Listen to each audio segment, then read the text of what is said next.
இந்த காணொளிய பார்க்கறதுக்கு முன்னாடி தமிழ் ஜனம் யூடியூப் சேனலை சப்ஸ்கிரைப் பண்ணாம நீங்க பார்த்துட்டு இருந்தீங்கன்னா கண்டிப்பா சப்ஸ்கிரைப் பண்ணிட்டு நீங்க பாருங்க.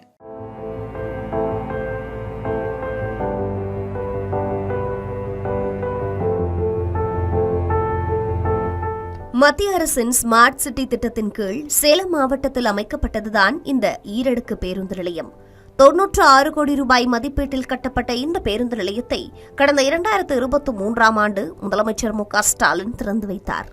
முதலமைச்சர் பேருந்து நிலையத்தை திறந்து வைத்த மறுநாளில் இருந்து அங்கிருந்த எஸ்கலேட்டர்கள் இயங்கவில்லை என பொதுமக்களும் பயணிகளும் புகார் தெரிவிக்கின்றனர்.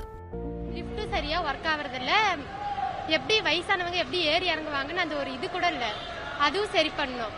எஸ்கலேட்டரும் ஓப்பன் பண்ண மாட்டாங்க. அதுவும் ஓப்பன் பண்ண சொல்லி நாங்களும் சொல்லியிருக்கோம், அதுவும் எதுவும் பண்ணல.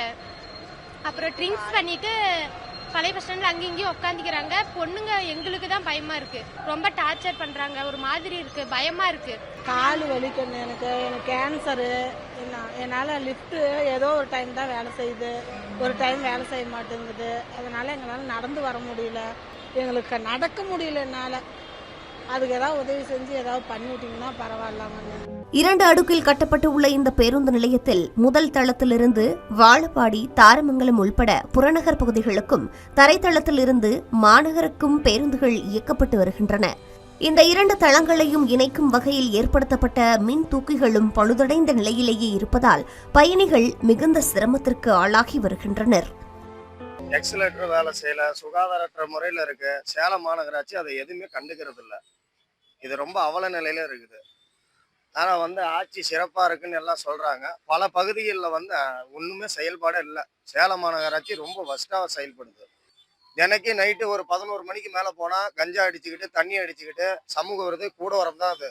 அதாவது வாடகை இல்லாத லாஜா யூஸ் பண்ணுறாங்க.